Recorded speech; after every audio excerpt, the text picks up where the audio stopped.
Hola. Hoy vamos a meternos con un tema que creo que resuena mucho. Esa sensación de tener una decisión tomada desde la emoción, pero algo la bloquea. Un miedo, pero un miedo que viene de la cabeza, ¿no? Exacto. Hablamos de ese sabotaje interno, muy silencioso a veces, que nos frena. Y no es que falten ideas o recursos o ganas, ¿eh? Es otra cosa más profunda. Sí, ese estancamiento donde uno siente que quiere ir para allá, que incluso sabe cómo, pero hay como una pared invisible. Y esa pared muchas veces es el miedo. Miedo al cambio, claro, a lo nuevo, a equivocarse, a qué dirán. Ojo, incluso miedo a que nos vaya bien. Suena raro, pero pasa. Totalmente. Para explorar esto vamos a usar algunas ideas del proyecto ALMA, que bueno, se mete mucho en estos temas internos, y también conceptos del método CERLAT, que se enfoca en la transformación personal. Sí, específicamente vamos a apoyarnos en su manual aplicado y una herramienta que llaman matriz de evaluación de proyectos. La idea hoy es como desarmar un poco cómo funciona este miedo, cómo se disfraza a veces de prudencia, a veces de lógica pura, y nos termina saboteando sin que nos demos cuenta. Claro, porque genera confusión, desgaste, esa sensación de dar vueltas en el mismo lugar. Y vamos a ver cómo, según estas miradas, se puede como activar la conciencia para romper esa inercia. Mencionan un arquetipo interesante, el #7 del método CERLAT, el rompedor de inercia. Ok, vamos a desglosar esto. Arranquemos por el centro del asunto, decidir desde el miedo. Hay una reflexión del proyecto ALMA, creo que del 14 de mayo, que lo dice fuerte y claro. Casi nunca tomamos las decisiones importantes desde la sabiduría, desde un lugar tranquilo. Sino más bien desde un campo emocional que está, digamos, invadido por el miedo. Exacto. ¿Y qué implica eso? Bueno, lo que sugiere es potente. Dice que nuestra mente, bajo esa influencia del miedo, ya no evalúa una oportunidad, sea un trabajo nuevo, una relación, lo que sea, de forma objetiva. No ve lo bueno, digamos. Claro, en vez de ver el potencial real, lo que hace es proyectar riesgos emocionales. Y lo interesante es que esos riesgos suelen estar teñidos por heridas viejas, cosas del pasado que no terminamos de resolver. Entonces el miedo te sopla al oído. Ojo, si haces eso puede doler.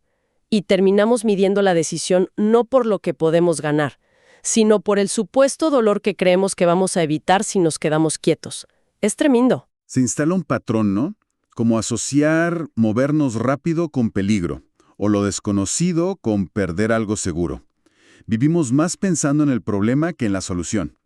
Y lo fascinante aquí es, bueno, a mí me parece fascinante, cómo opera este miedo tan escondido. Hay otra reflexión del proyecto ALMA, del día anterior, del 13 de mayo, que dice algo clave. El miedo no se muestra como enemigo, se disfraza de lógica. Uf, ahí está la trampa, ¿no? Ahí está. Emoción, el miedo, ya eligió por nosotros. Es un disfraz casi perfecto, ¿viste? Y esto nos lleva directo al poder enorme que tiene la emoción en cómo actuamos. La misma nota del 14 de mayo de Proyecto Alma lo dice clarito. El humano actúa según lo que siente. Y cuando la emoción cambia, su forma de pensar también cambia. Es un círculo, ¿no? Lo que siento afecta cómo pienso y cómo pienso refuerza lo que siento. Puede ser un círculo vicioso, el del miedo. O si logramos meter mano ahí, puede ser un círculo virtuoso de confianza, de ir para adelante. Precisamente. Y ahí, en ese punto donde podemos intervenir, es donde entran propuestas como el método CERLAT. Ellos hablan de buscar una reconexión simbiótica de origen. Que suena un poco complejo, pero ¿cómo lo explicarías más simple? Bueno, básicamente es como volver a conectar con nuestra esencia, con quienes somos de verdad, antes de todas las capas de miedo, de lo que nos dijeron que teníamos que ser, de los condicionamientos familiares, sociales. Tiene un lema que me llamó la atención. No vinimos a explicar la realidad, vinimos a reescribirla desde adentro. Sí, es potente. Proponen un camino con etapas: desprogramación, activación, reintegración, proyección. La idea general es como limpiarnos de esos programas mentales y emocionales que no son nuestros, ¿viste? Miedos heredados, creencias que nos limitan, para poder activar lo que sí somos, nuestro potencial real. Y en ese camino, para lo que hablamos hoy, mencionaste al arquetipo 7. El rompedor de inercia. Exacto. En la visión de CERLAT, los arquetipos no son como personajes afuera, sino fuerzas internas, capacidades que todos tenemos. El rompedor de inercia sería esa capacidad nuestra, a veces dormida, de darnos cuenta de estos patrones de estancamiento, de autosabotaje. De enfrentar ese miedo disfrazado de lógica. Sí, pero enfrentarlo desde un lugar de mayor conciencia, no solo con voluntad, que a veces no alcanza. Entiendo lo del arquetipo como una fuerza interna que podemos despertar, pero en el día a día ese miedo disfrazado es muy hábil, muy escurridizo. ¿Cómo empezamos a notar la diferencia? ¿Hay herramientas más concretas en estos métodos? Sí, y ahí es donde el método CERLAT se pone práctico. Tienen en su manual aplicado esta herramienta, la matriz de decisión CERLAT. Es como un marco para autoevaluarnos, unas preguntas para hacernos frente a esa situación, ese proyecto, esa decisión que nos tiene ahí trabados o confundidos. Como un chequeo interno, para ver desde dónde estamos parados realmente. Exacto, para ver si operamos desde el miedo o desde otro lugar. ¿Y qué tipo de preguntas son? ¿Nos das una idea? Claro, son 4 preguntas clave, bien directas. Frente a eso que estás evaluando, lo primero es, ¿esto me da energía o me la quita? Ujú. Y sentir la respuesta en el cuerpo, allá de lo que dice la cabeza. Sentirlo visceralmente. Interesante. La segunda. ¿Genera frutos reales o es solo evasión? O una variante que ayuda mucho es, ¿da resultados concretos ahora, hoy, o vive solo en la promesa de un futuro que nunca termina de llegar? Bien. Busca medir vitalidad y tangibilidad. Resultados. ¿Y las otras 2? La tercera ya es más orientada a la acción. ¿Lo mantengo así como está? ¿Lo pauso para mirar mejor? ¿O lo transformo activamente? Te ayuda a definir el próximo paso posible. Ok. ¿Y la última? Y la cuarta, que muchas veces es la que más luz arroja. ¿Qué versión de mí está sosteniendo esto? ¡Upa! Ese es fuerte. Te obliga a mirar quién está al mando ahí. ¿Es mi yo más genuino el que quiere crecer? ¿O es una versión mía más miedosa, herida, condicionada por el pasado? Exactamente. El objetivo de la matriz es ayudarnos a discernir, a darnos cuenta si la decisión que estamos por tomar o la que no estamos tomando nace de nuestra verdad, de nuestro deseo real de crear algo, o si está anclada en las heridas, en el miedo aprendido. Es como usar una brújula interna para chequear si vamos bien o si estamos navegando con mapas viejos, mapas de miedo. Tal cual. Es una herramienta de claridad. A ver, probemos con los ejemplos que da el manual usando la matriz. Caso 1. Renunciar a un trabajo que ya no te llena, pero te da seguridad. Aplicando la matriz. Energía. Claramente te la quita. La respuesta suele ser, me drena, aunque la cabeza diga, pero es seguro. Ajá. ¿Frutos reales? Y quizá solo mantiene la supervivencia, lo básico. No hay crecimiento real ahí. Mantener, pausar, transformar. Lo lógico sería transformarlo, buscar una estrategia para salir de ahí. Y la pregunta clave, ¿qué versión sostiene eso? El manual sugiere el yo temeroso que cree que sin ese trabajo no puede vivir.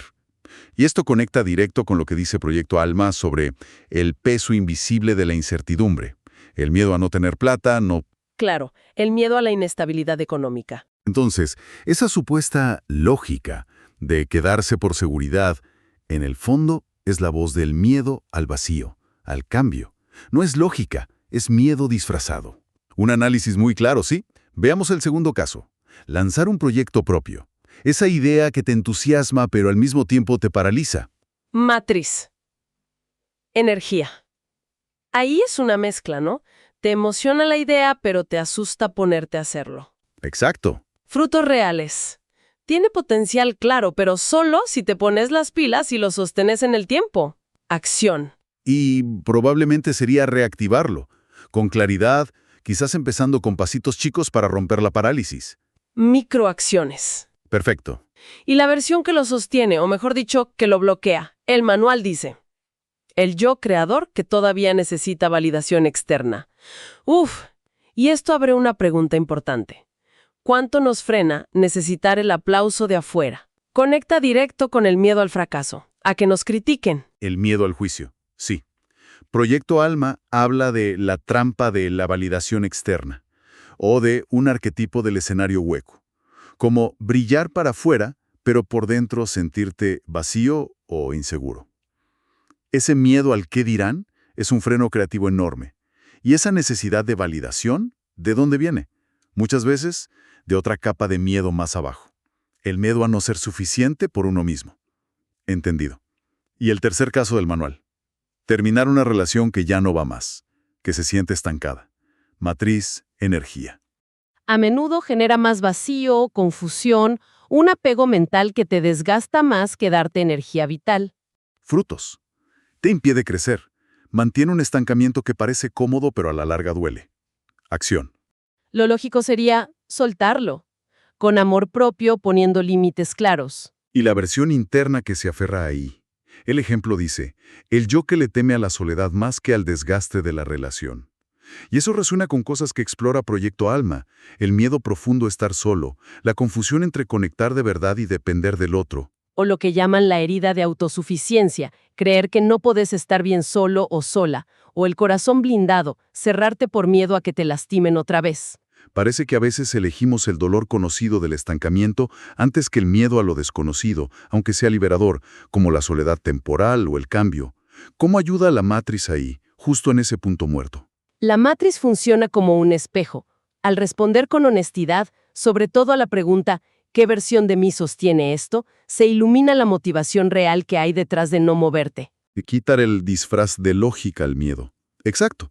No es que elimine el miedo por arte de magia, pero sí te permite decir, ok, no me quedo porque sea lo mejor o lo lógico, me quedo porque esta parte mía tiene pánico a la soledad. Y reconocer eso ya es un montón.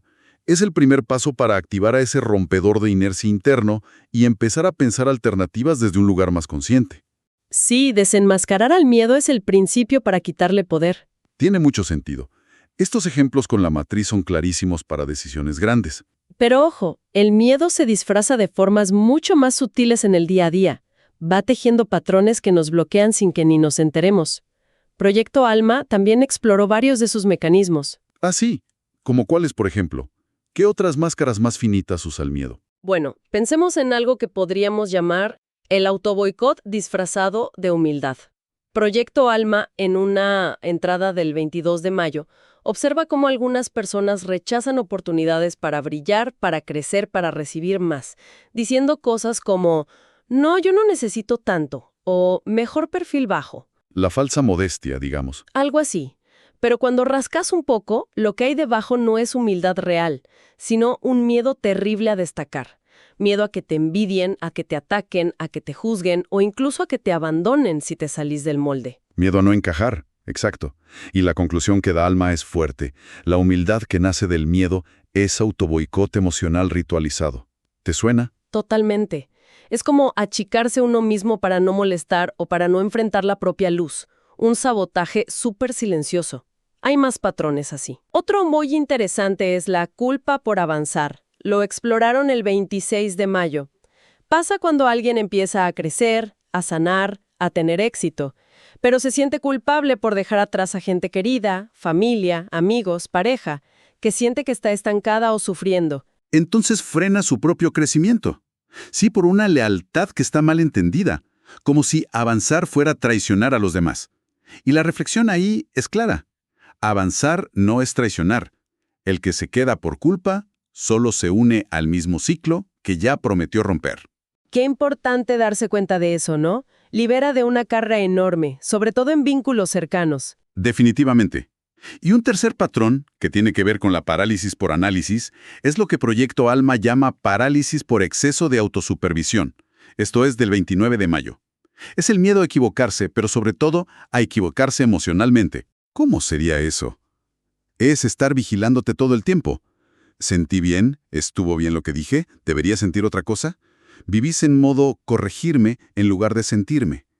Y eso, aunque parezca que busca la perfección, te termina enfriando, desconectando de vos mismo y de los demás. Claro, te vuelves como un robot. Sí, la conclusión es, quien se observa demasiado termina pagando su instinto. Suena agotador vivir así, bajo esa lupa interna constante. Como una autotiranía. Lo es, y podríamos mencionar rapidito un último patrón, también muy común. La pereza como bloqueo. Hay una entrada en Proyecto Alma la pereza que sabotea tu alma, que sugiere que a veces eso que llamamos pereza no es solo cansancio físico, es otra cosa disfrazada. Es resistencia al cambio disfrazada. Es el miedo al esfuerzo, a la incomodidad de salir de lo conocido, camuflado de fatiga o del eterno todavía no es el momento. La mente cómoda pone el freno de mano para no moverse. La frase clave es: La pereza no es solo cansancio, es resistencia al cambio disfrazada. ¡Wow! Todas estas formas, la falsa humildad, la culpa, la autovigilancia, la pereza, parecen distintas caras del mismo asunto central. El miedo trabajando desde la mente para sabotear decisiones, movimientos, que nuestra parte más profunda, llámese alma, esencia, lo que sea, realmente quiere hacer. Si conectamos todo esto con el panorama general, vemos exactamente eso. El miedo, que nace de patrones mentales y se proyecta en nuestras emociones, es uno de los mayores saboteadores silenciosos. Nos impide tomar las decisiones que nos permitirían expandirnos, vivir más alineados con quienes somos de verdad. Y como vimos con la matriz, esas decisiones que sentimos bloqueadas, esas áreas donde no avanzamos, muchas veces son como señales de alerta. Sí, señalan dónde hay heridas viejas, cosas no resueltas del pasado que estamos proyectando en el presente, disfrazadas de lógica miedosa, de una prudencia exagerada que en realidad es parálisis. Pero la buena noticia, y el mensaje central de enfoques como el método Serlat, es que no estamos condenados a esto. Hay recursos. Exacto. Herramientas como la matriz de decisión y la posibilidad de activar conscientemente esas fuerzas internas, como el rompedor de inercia, nos dan un camino concreto para ganar claridad. Nos ayudan a aprender a distinguir, a diferenciar la voz del miedo programado de la voz de nuestra verdad. Permiten pasar de solo justificar por qué no hacemos nada con argumentos lógicos a entender qué emoción profunda, qué parte herida nuestra está detrás de esa inacción. Y desde ahí, desde esa comprensión, quizás poder elegir distinto. Elegir y actuar desde un lugar más auténtico, no desde el piloto automático del miedo. Exactamente. Entonces, ¿qué significa todo esto? Significa que aunque este miedo mental sea un saboteador súper astuto, que se disfraza de razón para bloquear nuestras decisiones más importantes, bueno, no estamos condenados a ser sus títeres. Identificar el patrón, ver cómo opera específicamente en cada uno, con qué tipo de lógica, qué tipo de prudencia se viste, es el primer paso clave. Es como prender la luz en esa habitación oscura. Y saber que existen herramientas, como esta matriz que vimos, que funcionan como instrumentos para conocernos mejor, para discernir. Nos ayudan a preguntarnos con honestidad, ¿estoy eligiendo desde el miedo, desde la herida o desde mi deseo genuino de crecer, de ser más yo? Y nos recuerdan también que es importante conectar y activar esas partes nuestras más fuertes, más sabias, esos arquetipos como el rompedor de inercia, que sí tienen la fuerza y la claridad para hacerle frente al autosabotaje y elegir diferente. Un camino más alineado con nuestra esencia. En resumen, es un camino para recuperar el timón de nuestras decisiones, ¿no? Alinearlas con lo que de verdad somos y queremos ser, más allá de los fantasmas del pasado y los miedos aprendidos. Para cerrar nuestra charla de hoy, me gustaría dejar picando una frase final que resume esta tensión entre la mente con miedo y el llamado del alma. Es una frase inspirada en la filosofía de Serlat. Una mente llena de miedo no puede elegir el camino del alma. ¿Serlat vive en ti? Una idea potente para que quede resonando. ¿Qué miedos, quizás escondidos detrás de una lógica impecable, podrían estar influyendo ahora mismo en las decisiones importantes que esperan ser tomadas en la vida de quien nos escuchó? La respuesta, parece, está en animarse a mirar para adentro.